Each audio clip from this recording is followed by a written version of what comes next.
Hello, I'm Damien Barrett and welcome to Access All Areas. Plenty to talk about today, but let's start with the most recent match. The Magpies doing what they had to do against their rivals, the Blues, and they're into the top four. Matty Lloyd, Jimmy Bartell.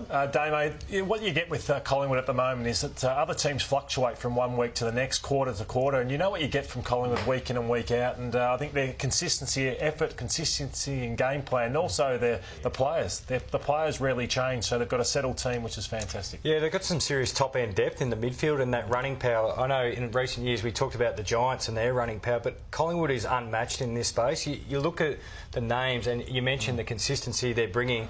You know, Treloar and Pendlebury, Thomas has now moved forward. You know, young Stevenson is so pivotal to their forward structure, but they're getting forward, and that's for me been the turnaround from last year. You see Treloar, they're taking the game on, trying to hit the scoreboard. Treloar's had 23 shots on goal this year. I mentioned Thomas has kicked 20. Phillips is a goal a game. Sidebottom's had 18 shots on goal. So they're actually making the most of their possessions in the forward half of the ground. You mentioned Stevenson there, Jimmy. To me, he's just a lock now for the Rising Star Award, but he's more than that for this Collingwood team. In his first year, he has almost single-handedly given them the focus that they didn't have in the forward line. Yeah, I agree with you completely, because a lot of young players are going really well, but they're not asked to play the core roles. And when you look at Collingwood's forward line structure, he's almost the man they build it around, Lloydie. I think they're nearly more dangerous than Richmond. If they can continue with the pressure, I think they've got just about the best and most dangerous forward line going. And to think they could add Jamie Elliott possibly late in the year, it's a fair forward line. Darcy Moore also to be considered in some form. Charlie Curnow, he just gets better to watch by the week, doesn't he? In a team that was always against it yesterday, he yet again stood up, and it's real that this guy is sky the limit material, isn't it? They only had 37 inside 50s yesterday, so it didn't go in there that often. And he had a highlights reel like a game you'll never see. I called it a destructive performance, Jimmy. It was that good. He had 19 disposals, 10 marks.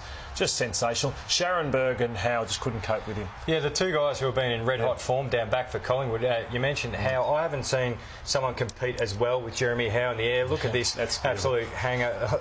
Paul Langdon's looking around going, where the hell did that come from? We had a nasty incident on the weekend, didn't we, on the Brisbane Lions game, when Jeremy Cameron did this to Harris Andrews. And there's a couple of angles of it. It's ugly watching, and look away now if that's what all you want to see about it. But guys, this morning, and as we speak, the club has yet to release a statement, but there is bleeding on the brain of Harris Andrews there. We know that he went to hospital in a delayed situation. He wasn't immediately taken to hospital, and the extent and severity and seriousness and what that means, look, it's still unknown. The club is working through that. It may well be at a very minor end of it, but there have been ramifications post the actual hit itself that are now of concern for Harris Andrews and the Lions. So, Damo, with that extra knowledge, does that affect Jeremy Cameron? We all probably believe it's going to go straight to the tribunal. Do you think that adds an extra week, maybe 2 weeks, this extra complication for Harris? Unofficially, no, but officially no, but unofficially, yes. The way it works, Jimmy, surely the doctor's report will add to that, Damo. You think so? Make it worse, it just does. And look, my view on it is it has to be a 5-week ban. That's been my take since I first saw it and analysed it. You? I think 4 weeks might end up being the end result. I think they will offer him 5. As we know, the old backroom dealings that go on with the AFL, that if we're going to go for 5, but if you go in and fall on your sword, we'll offer you 4. Yeah, I think 5's right. I know he wouldn't have intentionally meant to do it, but Ben Brown attacks the ball harder than anyone I see. I've never seen him end up in that position, so it's no excuse. Just can't accept that on a footy ground. Okay, cracking game of footy by Ben Brown's team, as you mentioned, Lordy, on Saturday night against the Bulldogs. They got up very late, 20 seconds ago, North Melbourne, but there were some mistakes that Luke Beveridge, the coach of the Bulldogs, will be looking at primarily, at least as a starting point, this one, Jimmy, who, as you can see, Mitch Wallace, who had a good game, did that late. Yeah, poor skill execution cost him here, but, you look at the coach's box here, the lady knows what's about to come post-game. He could have maybe hit Mitch Honeychurch. If he makes the ball, there's 30 seconds chewed up. The Kangaroos don't get the ball back like they do here, Lloydie. Dale Morris need to keep the ball in front. He let it get out the back. He left Mason Wood, who got the ball forward to Higgins. Higgins gets a 1-2. He stays involved. Trengove left Ben Brown. We'll watch that again. And Cordy then had to leave his man Zeeble. So it was just a layer effect. As we do on Access All Areas, we can go down the ground. And Jimmy, take us through what they've done and what should have happened in replacement. Well, Lloydie will bring up Trengove here. Look, he probably makes the right decision, but he just has to make the decision earlier. The Bulldogs players who came from the skinny side of where the ball came from all have to roll around a lot harder, because if someone rolls up, the next one has to come behind him. You probably don't expect Ben Brown 200 centimetres to kick a nice soccer pass on the outside of his foot. So Trevor leaving Brown is probably the right move, just a fraction too He just has slow. to go earlier or have to affect the contest. Yeah, right. A lot of lip in that game, a lot of lip in every game. AFL doesn't like it, though, when non-players get involved, and you can see in the background here a Western Bulldogs trainer getting involved with the toughest man in North Melbourne, Jack Zeeble. Yeah, it's a good pick-up here by Lucas Shearer from Access All Areas. This one hasn't been picked up, and we just don't. You don't want that. I'm sure the Bulldogs, if they are watching this today, would say to their trainer, do not get involved. I don't care what you saw on the field, but it's not to be speaking to opposition players. OK, Essendon lost to Carlton, and since then they've won 4 of 5 games. I like how they've turned around within season. It's probably still a wasted season, but at least give them a thumbs up for what they've done.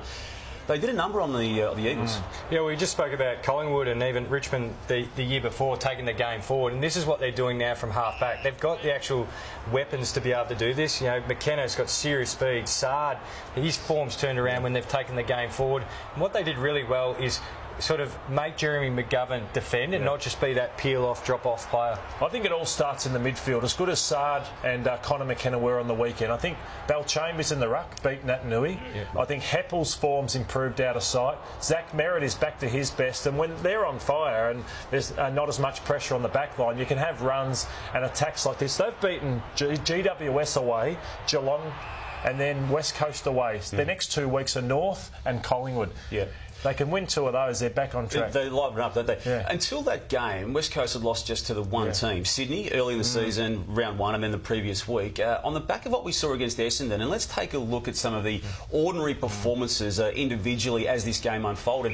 Do we put a question mark on them now? Well, they just look mentally off as well, switched on. As we see Sard break 3 tackles off senior players for West Coast. Now, I know they got Kennedy, Darling, even Barras out, but those sort of efforts weren't talent-based things. They were energy and effort. You look at this one here with Marston and Shuey, I think it was. Just attack the footy. Nat Nui doesn't go here. You'd rather 2 blokes crash into each other than just holding back like that. He might have wanted to protect his teammate, but that's the way West Coast played on the weekend. And this one here is Jeddah. You know, he's got Devon Smith, and we'll highlight it after this. He just wanted to cheat and get a ball out the back. You're 32-1. Go with Devon Smith. We watch it again. We highlight Jeddah.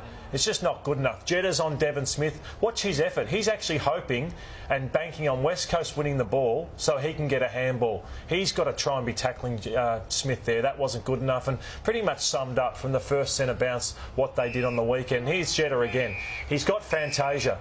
He has to go back Fantasia. So Jeddah either takes the mark and makes him kick over it, or he gets back in a hole where he's dangerous. Watch this. This just shows the mindset. In no man's land there, Lord. Is that what you're saying? In no man's land of the West Coast Eagles. So, you know what? Full credit to them. They won 10 in a row. So it allows for a lapse like this. But we'll all be watching them this weekend. Yeah, we'll. Also, we've been watching Adelaide Crows all year as their season has gone to a very bad space. They used the bye weekend, the Saturday 3 o'clock Adelaide time, to call a press conference to try and explain what happened at that camp. And to me, all it did was actually throw up more questions and leave more answers being required. I thought it was a very defensive performance by Don Pike and particularly Brett Burton. And to say that there were no lingering issues when you get to round 14 of the season, when you've been denying there have been issues all year with the camp, and then to remove the actual company that did the camp, clearly, Lord Jimmy, there have been issues. Yeah, interesting timing too. Saturday at 3 o'clock. That's trying to bury it well into the middle of the paper, isn't it? But also, you compound that the fact with the amount of hamstring injuries to core players as well. It's been a bit of a disaster for them, and Lloydie, they should have just got up there, just said, it's been a bad year, we'll address all questions, and then we're going to move on from it. Made a meal of their season, Damo. It sort of could not have been handled any worse. This. No, I agree. And I think the Chief Executive, Andrew Fagan, should have been somewhere at that press conference also doing what he should be doing. Port Adelaide, across town, going into games against teams in the top 6, they are 5-1. That's going into a round of footy where they're playing an opponent in the top 6. It's a good record, and did it against. They had to do it the hard way against Melbourne. Well, I think, Lloydie, they won the game on substance more than style. Obviously, if you picked up the paper on the weekend, and you saw all the statistics were pointing to a good Melbourne win, but they just won all the big moments and the big tough moments of the game, and they've been doing that against good sides. Yeah, the Demons, on the other hand, Damo, they've got to get their forward structure right. They just blazed the ball away. They should have won this game. Their inside 50s were 38-17 at half-time, and then they dominated by the end of the game, but just bombing the ball away. Jesse Hogan's had a poor fortnight. I think he's got to start being a bit more commanding inside that forward 50, but have to lower their eyes a little bit more. Yeah, Lloydie, they love the contested possession and winning that count. They build their game off it. Do they take the contest too much? Yeah, I think so. I think all you hear from Simon Goodwin a lot. I think he's a good coach, but he says, win the contest, and they've become a great contest team. They're the best in the game, but they've got to get this part right. There's no point winning the contest and then just blazing the ball inside forward 50. Is it fixable now that we're up to round 15? I think it is, yeah. I think it is. But the big question mark on them, Damo, is they go to town on the lesser sides, and they keep falling short, unfortunately, against the best. Hawthorn's got a beautiful run home. We've known that for some time. Ugly game of footy down there in Tassie against Gold Coast, but they only play two teams that are in the eight, Geelong and Sydney, in the remaining games. They're going to be thereabouts, aren't they? I feel like, Jim, it's them or North for eighth. Yep. And, it's whether they can take North's spot. North play Essendon this week, which is a massive game. And how's the favour Hawthorn's been dealt this week? You go up, you play GWS. We all know Jeremy Cameron's going to miss. We just don't know for how many, but it is falling their way. Look, they didn't play great footy on the weekend, and we spoke about Port. Sometimes you just got to win those gritty games. The stars of the future, Jimmy. It's your domain. It's also yours too, Lordo. Cal Toomey, who is the gun expert in this space at afl.com.au.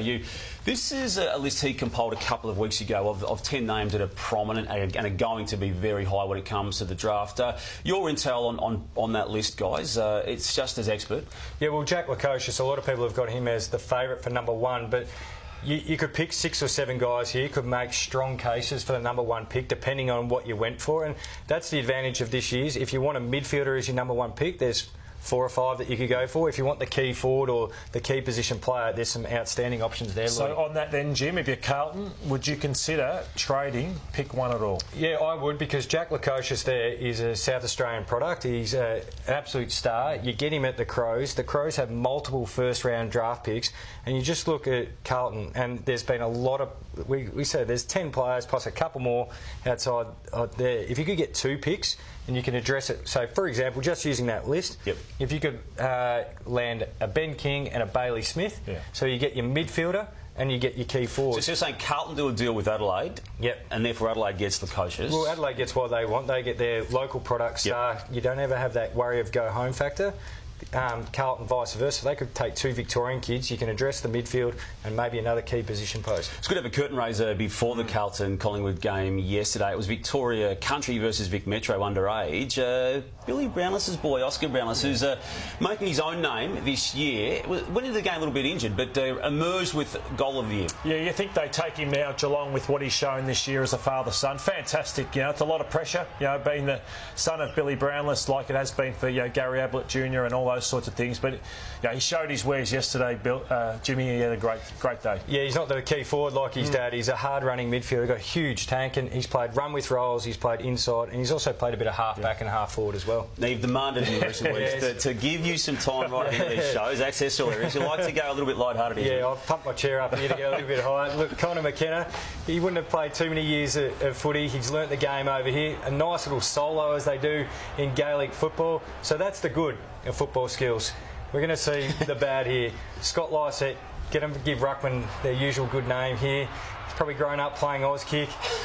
Just needs to get a little bit of touch on it. Oh, jeez, what are you doing, Scott? Just tap it through. What about Belcho, monsieur? Nick Belcho, he's saying, no, he didn't touch that one. It was fortunate for that goal umpire that he did miss, though, Jim. He would have launched the goal umpire into the cheer squad. Ruckman. That's what we can say. It would have been damage. Sorry for missing the memo too with the white shirts. Matty Lloyd, thank you, and Jimmy Bartel, thank you. And thanks for joining us on Access All Areas. We'll see you next Monday. Goodbye.